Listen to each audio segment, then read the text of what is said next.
सुधा समाधान।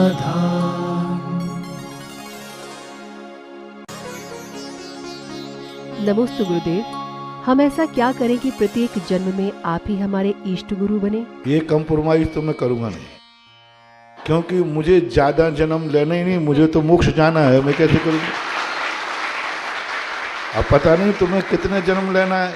अब इतने जन्मों तक मैं गुरु बनूं या ना, जब तक तुम भक्त बनते रहो भाई, ये इंतजार मैं नहीं कर सकता। मैं तो बस बन गया, एक भाव में बन गया, और मेरा तो मन है कि बस एक आध बार और गुरु बनूं तो बनूं और मोक्ष सीधा जाऊं। इसलिए जन्म जन्म का तो मैं ठेका नहीं दे सकता हूं, लेकिन इस जन्म का तो कोई बाधा नहीं है। इसके बाद मुझे इस गुरु पद से संतुष्ट नहीं है, मुझे तो सिद्ध पद चाहिए। ये तो रास्ता है, ये तो साधन है, ये तो मार्ग है। रास्ते में कौन शाम करना चाहता है अपनी जिंदगी की, मंजिल पे करना चाहता है। तो ये मुनि पद की मंजिल है सिद्ध पद है, और सिद्ध पद को फिर आप गुरु बनाओ तो मुझे कोई आपत्ति नहीं। क्योंकि इसलिए समंत भद्र महाराज ने आप लोगों जैसे व्यक्तियों के प्रश्न के समाधान के लिए उन्होंने 3 गुरु नहीं कहे, उन्होंने कितने गुरु कहे? 5 गुरु कहे। पंच गुरु शरण चरणा, चरण शरणा, 5 गुरुओं की शरण कही। तो सिद्ध भगवान बनने के बाद फिर आप जन्म जन्म तक गुरु मानो, उसमें हमें कोई ऐतराज नहीं होगा। नमोस्तु गुरुदेव, महाव्रती और अणुव्रती दोनों ही व्रतों का पालन करते हुए धर्म की प्रभावना करते हैं, लेकिन गुरु आज्ञा में न होने से प्रायश्चित आदि नहीं ले सकते। तो गुरुदेव, ऐसे में उनका उद्धार होगा या नहीं? प्रभावना 2 रूप में होती है। एक दूसरे को प्रभावित करना। जो व्रत हमने लिया है उस व्रत को इस ढंग से पालन करना कि दूसरे के भी व्रत लेने के भाव हो जाए। और एक प्रभावना होती है जो अप्रभावना नहीं करना। अपने जो व्रत नियम हैं इनको निर्दोष पालन करना भी सबसे बड़ी प्रभावना है, और अपने आप के परिणामों में स्थिर रहना ही सबसे बड़ी प्रभावना है। बाह्य प्रभावना नहीं करने के कारण, क्योंकि बाह्य प्रभावना करने के लिए पुण्य का उदय चाहिए, पूर्व जन्म का किया हुआ पुण्य, वर्तमान का पुण्य। क्योंकि बिना पुण्य प्रकृति के उदय के बिना हम प्रभावना नहीं कर सकते। दूसरे के लिए यदि हमें प्रेरणा देना है तो हमें पुण्य प्रकृति का उदय चाहिए, वो सब लोग नहीं दे सकते। किसी किसी के ज्ञान बहुत तेज होता है, लेकिन वह शब्दों का प्रवचन नहीं दे सकता। ज्ञान बहुत गहन है, लेकिन प्रवचन प्रभावी नहीं होता। और कई लोगों का ज्ञान बहुत कमज़ोर है, टूटे फूटे शब्द भी बोल दे तो चारों तरफ से जय जयकार हो जाती है। तो प्रभावना के लिए अपने जो नहीं कर सकते बाह्य प्रभावना, वो अपने अंतरंग विशुद्धि के माध्यम से मार्ग को सुरक्षित करना भी एक प्रभावना है। नमोस्तु गुरुदेव, समाधि और संलेखना में क्या अंतर है? सामान्य रूप से प्रचलन में समाधि और संलेखना को एक रूप माना जा रहा है, लेकिन ऐसा एक रूप नहीं है। पूज्यवर शिव कोटि महाराज ने समाधि कही है परिणामों की विशुद्धि का नाम। वो किसी भी समय समाधि ली जा सकती है। समाधि का अर्थ होता है समीचीन बुद्धि, यानी क्षमता भाव। सामायिक आदि में लीन है तो भी वो समाधि में लीन है। जब भी ध्यान आदि, तो एक समाधि शब्द जो है एक परिणामों की विशुद्धि का नाम है। इसमें बाह्य प्रक्रिया का त्याग नहीं होता। बाह्य प्रक्रिया में शरीर का लेखन नहीं होता, शरीर का शोधन नहीं होता, आहार पानी का त्याग नहीं होता, क्षेत्र न्यास आदि नहीं होते समाधि के समय। और संलेखना कहलाती है जो एक विशेष पूर्व बाह्य और अंतरंग दोनों को, जहाँ समाधि है वहाँ संलेखना हो ये कोई नियम नहीं है, लेकिन जहाँ संलेखना है वहाँ समाधि होना अनिवार्य है। और संलेखना बाह्य रूप से 12 साल की, समाधि का कोई 12 साल का नियम नहीं होता। संलेखना का 12 साल का नियम होता है उत्कृष्ट रूप से। और जघन रूप से संलेखना अंतर्मुहूर्तवर्ती होती है। संलेखना नियम से मृत्यु पर्यंत होती है। समाधि में व्यक्ति मरण को प्राप्त हो ऐसा कोई नियम नहीं है, लेकिन संलेखना नियम से अंतिम क्षण तक मृत्यु के लिए ही ले ली जाती है। इसलिए सभी आचार्यों ने जहाँ चर्चा की है संलेखना मारणांतिकीम संलेखना, समाधि के लिए ऐसा प्रयोग नहीं किया। तो संलेखना समाधि में कोई भी भाव निश्चित नहीं होते। समाधि लेने वाला व्यक्ति अर्धपुद्गल परावर्तन काल तक भी भटक सकता है, जैसे शुद्ध केवली आदि।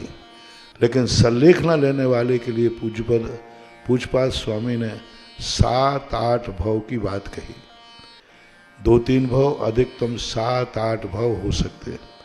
तीसरा प्रश्न है, अविरति की न संलेखना होती है न समाधि होती है। स्पष्ट रूप से पूज्यवर शिवकोटि महाराज ने, पूज्यवर समंत्रभद्र महाराज ने रत्नकर्ण श्रावकाचार्य में संलेखना वृत्ति की होती है। 12 व्रत लिए बिना संलेखना नहीं होती। अविरत सम्यक दृष्टि की संलेखना नहीं होती, समाधि भी नहीं होती। उसे बाल मरण कहा। शिवकोटि महाराज ने कहा अविरत सम्यक दृष्टि का मरण अज्ञान मरण है, बाल मरण है। देखो कितनी बड़ी बात, सम्यक दृष्टि है, सम्यक दृष्टि है, फिर भी उसकी मरण को अज्ञान मरण कहा, बाल मरण कहा। और जो संलेखना होती है बाल पंडित मरण से होती है, यानी पंचम गुण स्थान से ऊपर संलेखना और समाधि होती है। और समाधि का जो रूप होता है वह 6ठे-7वें गुण स्थान मुनिराज को ही होती है। संलेखना देशवृत्ति भी कर सकता है, महावृत्ति भी कर सकता है, ऐसा मानना चाहिए। नमोस्तु गुरुदेव। शुद्धात्मा को प्राप्त करने के लिए स्त्री पर्याय में क्या क्या पुरुषार्थ करने चाहिए? शुद्धात्मा को प्राप्त करने के लिए कभी कभी ऐसी पर्याय चाहिए जो स्त्री पर्याय उसके योग्य नहीं है। मात भावनाएं भाई जा सकती, मात इतना भाया जा सकता है कि शुद्धात्म पर्याय जिस पुरुष पर्याय में मिलना है उस पुरुष पर्याय पाने का उपाय आप लोग कर सकते हैं। क्योंकि स्त्री पर्याय में कभी भी किसी भी रूप में शुद्ध आत्म तत्व की उपलब्धि नहीं हो सकती, क्योंकि उसके साथ बहुत सारी मर्यादाएं, बहुत सारी परिस्थितियां, बहुत सारी शारीरिक जो द्रव्य वेद स्त्री वेद है वो अनेक प्रकार के भयों को लेकर चलता है। भाववेद नहीं, शारीर का जो द्रव्य वेद है ये अनेक प्रकार के लोक लाज भय इस प्रकार के परिणाम बनते हैं। इसलिए स्त्री पर्याय में तो यही भावना भाएं कि बस स्त्री पर्याय का नाश हो और जिस पर्याय में शुद्धात्मानुभूति होती है ऐसी पुरुष पर्याय की उपलब्धि हो। नमस्ते गुरुदेव। जब भी कोई गलती होती है तब हमें गुरुजी एवं माता पिता का एहसास होता है, लेकिन अपने अंदर बैठे परमात्मा का एहसास नहीं होता। तो गुरुदेव ऐसा क्या करें कि आती जाती सांसों में भगवान का स्मरण आता रहे और भोग भूमि में जनाले क्यों नहीं होते? पहले बात तो है कि भगवान एक ऐसी भक्त की कल्पना होती है जो उसको अनेक रूपों में देखता है, क्योंकि भक्त कभी साक्षात भगवान को तो देख नहीं पाता। जो भगवान का स्वरूप होता है वह उनके ज्ञान का विषय नहीं बनता। अरहंत को भी देखा गया तो बाहर से शारीरिक मुद्रा देखेगा। जो भगवत्ता है अनंत चतुष्टय रूप वो कभी भक्त के ज्ञान का विषय नहीं बन पाता। इसलिए भक्त भगवान को अनेक रूपों में देखता है। एक छोटी सी मूर्ति में भी वह भगवान देखता है, एक बड़ी मूर्ति में भी भगवान देखता है, और वो अपने हृदय में भी भगवान देखता है। भगवान के जितने भक्त होते हैं उतने प्रकार से भगवान की कल्पना भक्त करता रहता है, क्योंकि भक्त को कभी एक रूप वाला भगवान नहीं चाहिए, अनेक रूप वाला भगवान चाहिए। एक शक्ति वाला भगवान नहीं चाहिए, अनेक शक्ति वाला चाहिए।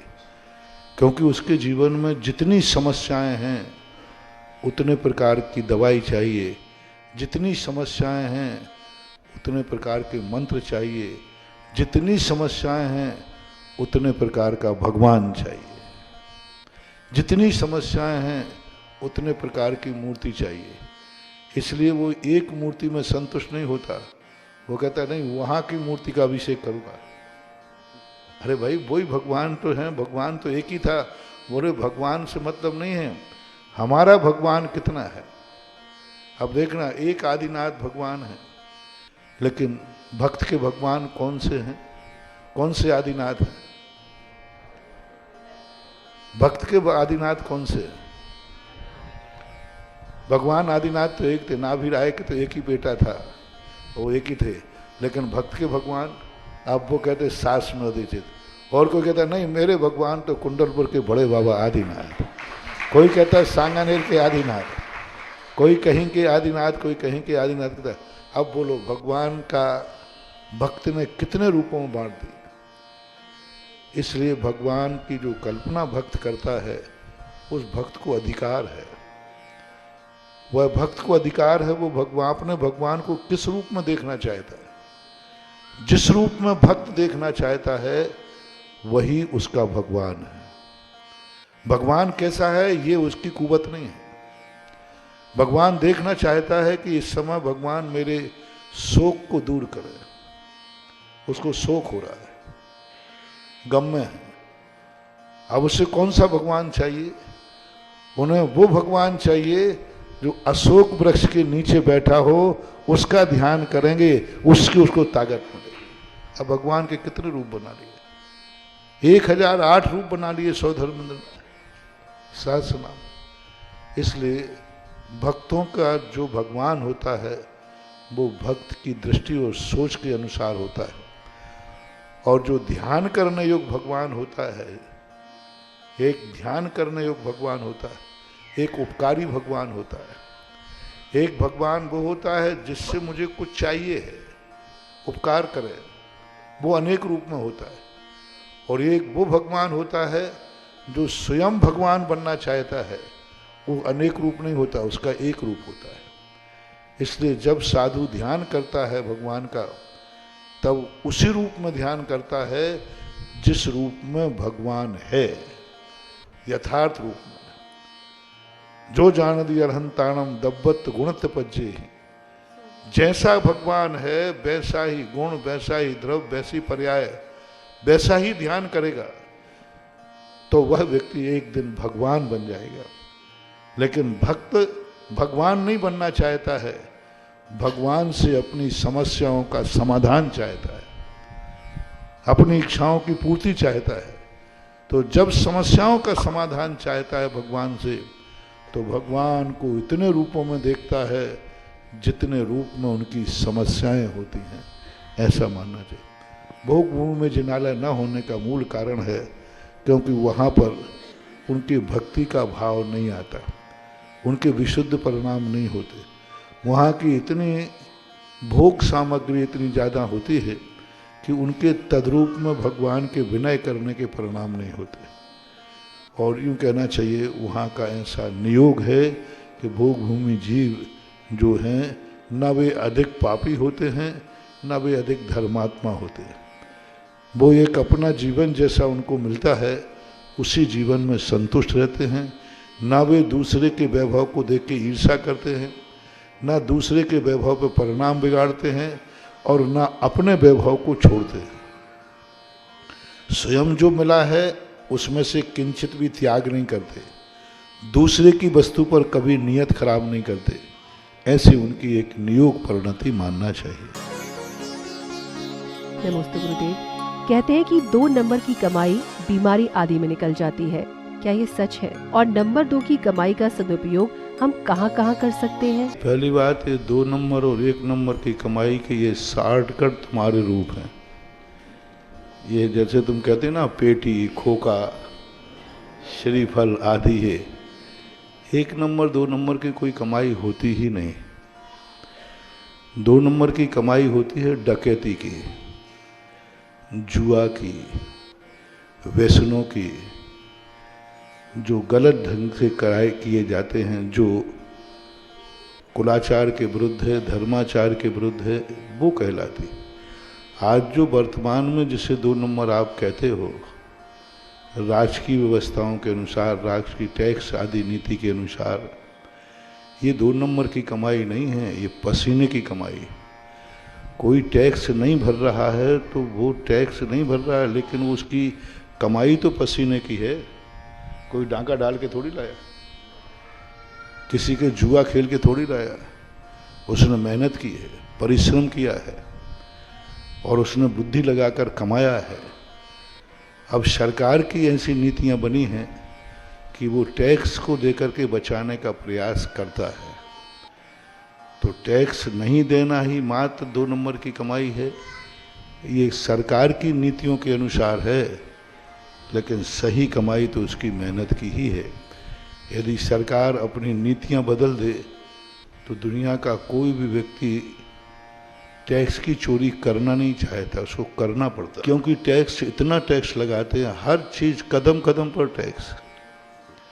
यदि भारत में इतना धन इकट्ठा होगा, इतना धन इकट्ठा होगा कि राज्य सरकार धन को संभाल नहीं पाएगी। यदि एक बार प्रोडक्शन पर टैक्स लगा दो, बाकी सारे टैक्स फ्री कर दो, फिर देखो कोई चोरी चपाटी होने वाली है ही नहीं। जैसे सर्विस वाले होते ना, वो सर्विस वाले बेचारे टैक्स चोरी नहीं कर पाते, उनके वेतन में से वहीं पर अपने आप कट जाता है।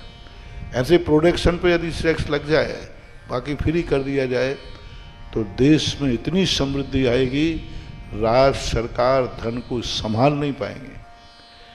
लेकिन नीतियां ऐसी बना दी गई हैं कि व्यक्ति मजबूर होकर के टैक्स की चोरी करना पड़ती है उसको।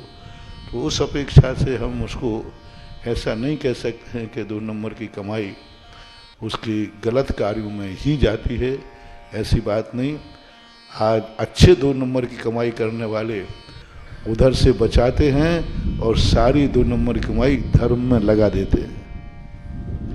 मंदिरों में ज़्यादातर 2 नंबर की कमाई आती है, गौशालाओं में ज़्यादातर 2 नंबर की कमाई आती है। हर व्यक्ति गुप्त दान देता है, भैया मुझे रसीद चाहिए ही नहीं है, हम तो दान देना चाहते। तो ऐसी कोई बात नहीं है। 2 नंबर को समझो, 2 नंबर का अर्थ है बेईमानी की कमाई, शोषण करके की हुई कमाई, पापाचार अत्याचार करके की हुई कमाई। ये कमाई जरूर गलत कार्यों से कमाई जाती है, तो गलत कार्य में ही जाती है, ऐसा मानना चाहिए। सुधा समाधान।